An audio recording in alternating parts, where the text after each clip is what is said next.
Chapter 77, A Miracle or an Opportunity. 2. I have never seen anything like this before, said the physician as he gazed up. There was an evident look of confusion on his face. His heart is clearly not beating. It's only natural for him to die. No, he should have been dead already. But he's alive. He's even breathing. Very perfectly, yes, said the Count. Yes, replied the physician. Lloyd was on the bed, and the physician's gaze toward him was beyond dismay. It was chaos. It made sense. After all, it only made sense for a person whose heart stopped to die. That was the law of nature. But right in front of the physician was an exception. At first, he wondered if he was looking at an undead creature. He thought the man was a freshly made zombie. But that wasn't the case. This patient was well and alive. The Count smiled in a wry way. Could you please explain some more? Oh, yes, Your Excellency. The physician wiped his half-bald head with a handkerchief. Then, he continued to explain, as you are aware, the heart is an organ that provides blood all over the body. Therefore, there is no pulse when the heart stops. Dead. But this patient is. What is it? The Count asked. His pulse is still there, even when his heart has stopped. The physician's words went on. That's not just it. He's even breathing. His body has a slight fever, but overall, his body temperature is just normal. So that makes me wonder all the more. Tell me, Your Excellency, has this patient received some sort of magic treatment? The Count shook his head as he replied, no, he has never received such a thing. Since the Gigataton wreaked disastrous havoc on the city that night, Lloyd wasn't able to receive proper treatment after losing consciousness. Perhaps, the more accurate words would be that there was no method to cure him. After all, no one dared to even try. Lloyd's current state certainly was a mystery. His heart wasn't beating. However, his pulse was all right and breathing was even as well. Each time the Count brought in physicians, they were flustered, terrified, and shocked after assessing Lloyd. The same thing was happening today. Actually, I called other physicians before you came, confessed the Count. You're the 11th one to see him. Everyone showed the same reaction as you did. No one could find a cure since they couldn't find the cause. Is that the same with you? Asked the Count. You can be frank with me. This is such a mysterious case, so no one is going to question your capacity. I am sorry. It is as expected, I see. Yes, I have never seen a patient like this before. It's all right.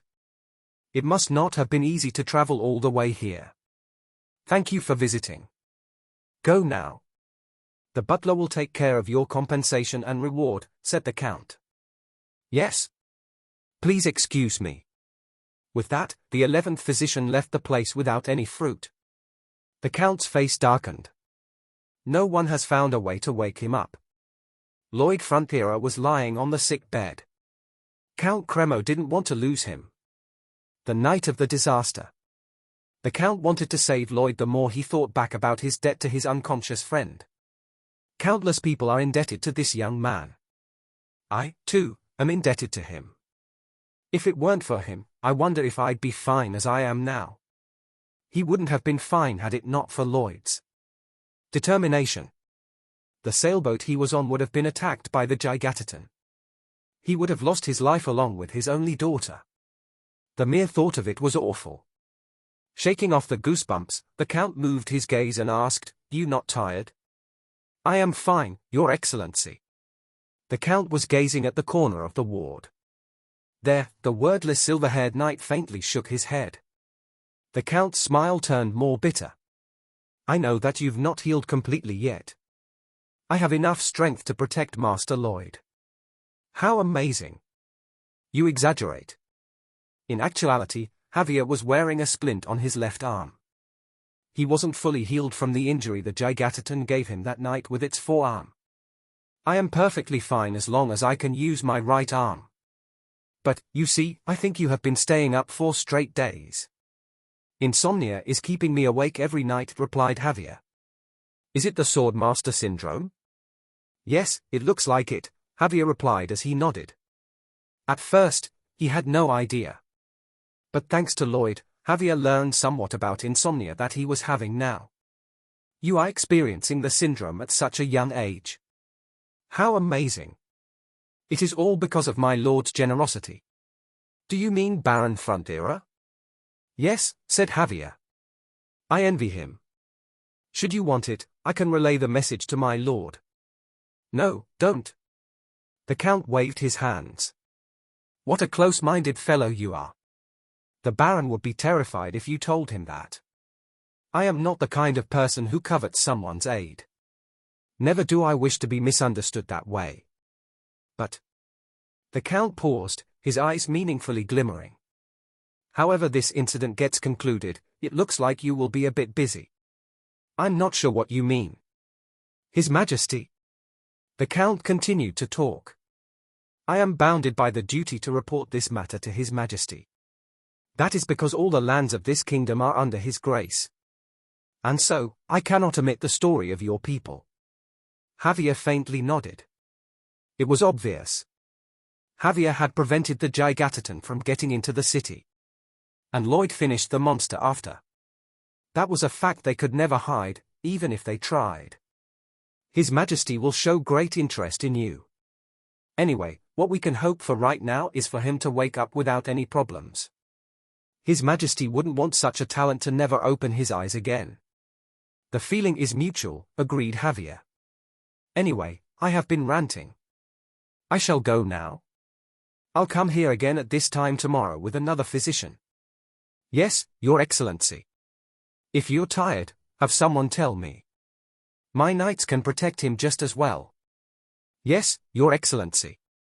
Phew, how rigid you are. Thank you. That got the Count to burst into a fit of laughter. He shot a worried glance at Lloyd the last time before he left. Now only Lloyd and Javier were left. Phew. Javier finally let out a sigh, which he had been suppressing. Then he threw a confused gaze toward the bed. Are you okay, Master Lloyd? Lloyd was lying on the sickbed as if he was sleeping. Javier's blue eyes grew dismayed as they watched him. Just then, he recalled the event of the previous day. It must have been after the 10th physician visited.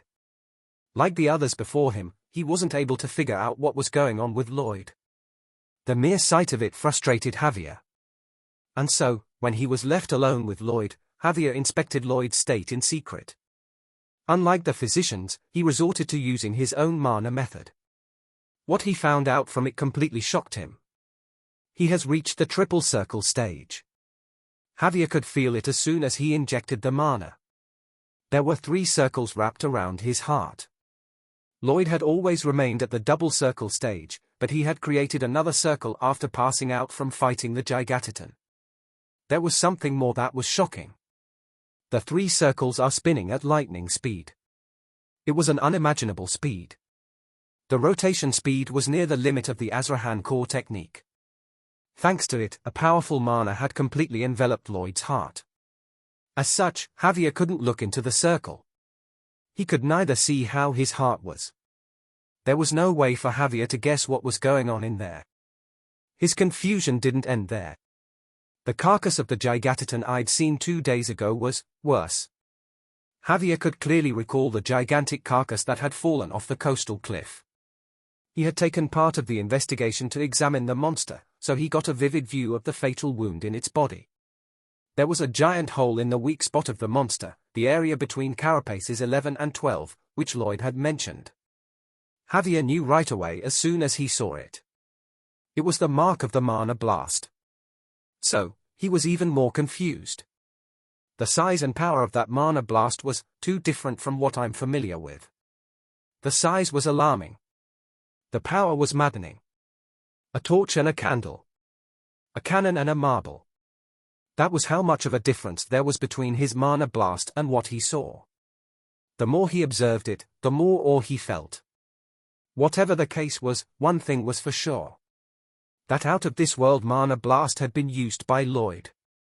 How in the world?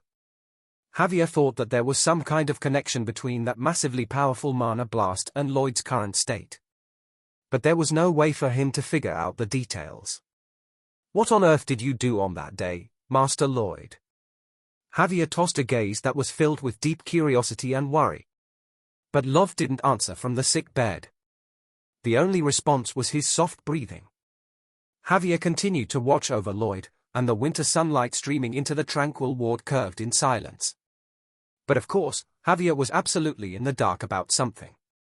He had zero idea that an unprecedented miracle was starting to take place inside of Lloyd as he was looking at his young master. Black Club. Thump. Thump. Lloyd's heart pounded. No, it was the mana that did.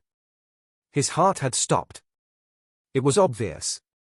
A few days earlier, his heart had received a great shock. It was exposed to the blow of the mana blast without any circle to protect it. What was worse was that it wasn't an ordinary mana blast. It was the product of 3 circles. And the fierce collision and its power struck Lloyd's heart without any protection. If it was Javier or any other knight, the blow would have killed him in an instant. But Lloyd was different. He didn't die. His heart didn't burst. The mana heart in his heart didn't explode. The reason was simple. He had no mana heart. Thump. Thump. Lloyd had never managed to make a mana heart. That was also the case back when he started to prepare for the duel against Sir Newman. He had no mana heart. To be accurate, he had no time to create a mana heart. In the first place, it wasn't easy to make. The process demanded a great amount of time and effort. Even a rare genius needed at least 6 months, and a protégé would take at least 2 years to create one. Thus, it was obvious what the case would be for ordinary people. At best, they would need 5 years, and a slow person could need more than 10 years. Obviously, Lloyd wasn't a genius or a protégé. He was a person who learned the Azrahan core technique just to fight Sir Newman. And once he learned it, he thought that was enough. There was no need to be hung up on developing a mana heart. That was excessive. As such, Lloyd didn't have a mana heart. Unlike the flashy sides of the mana circles wrapped around his heart, the inside of his heart was like any other one. That was what saved him. It had saved his life from the force of the mana circles. Thud. Thud. In the first place, a mana heart inside a human body wasn't natural. It was the product of purposeful training. People shoved an unnaturally large amount of mana into their hearts to exert more force and power. That was the essence and identity of the mana heart. But Lloyd didn't have that. In other words, from the mana perspective, Lloyd's heart was almost an empty space. There was no mana heart to burst. There was nothing. The blow of the mana blast worked instead to fill up that empty space, and the explosive power filled and coagulated. And once it got coagulated, it created the nucleus, the core of the special skill. Afterward, the mana storm was recomposed with the nucleus at its center, and it landed inside the heart. Carefully, slowly, but firmly. Thump. Thump. Inside the fast-spinning circles, a completely new mana heart was coming into existence. Black Club. A few days passed. Meanwhile, Cremo, the city of commerce, was cleaned up. Everyone worked hard to move on from the disaster, and the central plaza was restored. The broken buildings and bell tower were repaired, although haphazardly. The destroyed Post 23 was stacked up again, and most of the injured people had got back on their feet. Various rumors spread throughout the day. One of the rumors said that there was someone who saved people from drowning after the sailboats crashed and sunk because of the Gigaton. Another said that a man put out the spreading fire near the plaza by using his summon partner. Additionally, there was a rumor about one man heroically fighting against the monster. There was also word about how the man who killed the Gigaton was currently in a coma. Just like that, many rumors spread around, each story and word piecing together like a puzzle. The truth was naturally revealed little by little. The man, who saved people from drowning in the sea, had also put out the fire. The same man, who put out the fire, had also killed the Gigaton. And now, after killing the monster, the man was in a coma on the sick bed. At last, everyone became enlightened. Lloyd Frontiera. That was his work. Everyone was safe, thanks to him. Since that day, one by one, people started to gather at the plaza. It was for one reason. They all had one wish. Are you asking why we're gathered here on such a cold day? It's obvious. We wish for Lloyd Frontiera, the man who saved us, to wake up alive. That was why they had gathered here. The biting cold of the winter couldn't dampen their spirit. The wish of the people for Lloyd's recovery was bigger and hotter than the icy wind. They prayed and sang with their hearts together as one. They thought that was the way to repay their debt to Lloyd, who had given his life for the city. 10 days passed. The last day of the year rolled around. The winter was especially icy that day. And just as everyone wished, Lloyd opened his eyes. You have saved a lot of people from disaster with your sacrifice and valor, setting an example. The citizens of Cremo, the city of commerce, are deeply moved by your sacred action. For that achievement, you have been awarded a massive bonus. To read more about the bonus, please select here. You have survived the damage from the triple circle mana blast. You have acquired a unique mana heart through this special experience. Mana heart skill has been upgraded. To read more about the upgrade, please select here.